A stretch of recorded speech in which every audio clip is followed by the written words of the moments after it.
So, yo, what's up mga kapakpak? So, magluluto nga na naman tayo ng nilagang isda. So, tara, ano nga ba yung mga ingredients natin na gagamitin? Let's go. So, papakulo muna tayo ng tubig. Tara, takpan muna natin.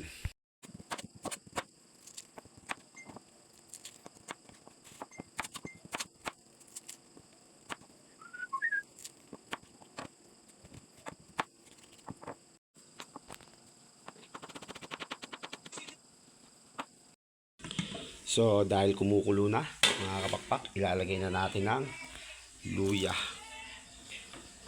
Luya, sibuyas,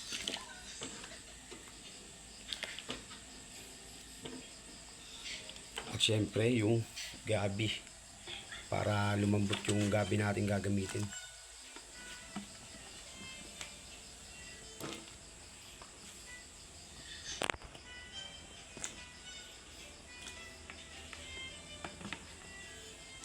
So, pakuloyin muna natin. Then, lagyan natin ng asin. Kumukulong-kulo na. Ito na ang ilalaga natin. Ang recipe for today's video. Mga gulay natin gagamitin. Ito. Meron tayong repolyo, pechay, saging, at gabi. So, tara, update ko na lang uli kayo. So, ayan na mga kapakpak, naging nilagang luya na ang kulay mga kapakpak. So, ilalagay na natin, medyo malambot na yung ating gabi. Ilagay na natin yung saging na saba. Dinagdagan natin ng onting tubig yan, kaya medyo nawala yung kulo niya. So, palambot na nga yung saging mga kapakpak, ilalagay na natin yung mga isda natin. Ayan na.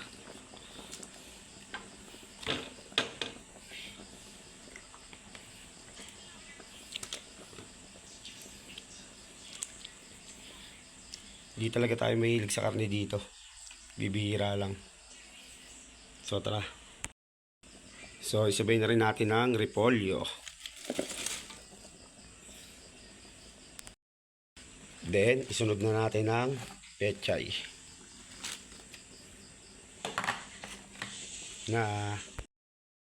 At syempre wag natin kalimutan ang ating magic sarap.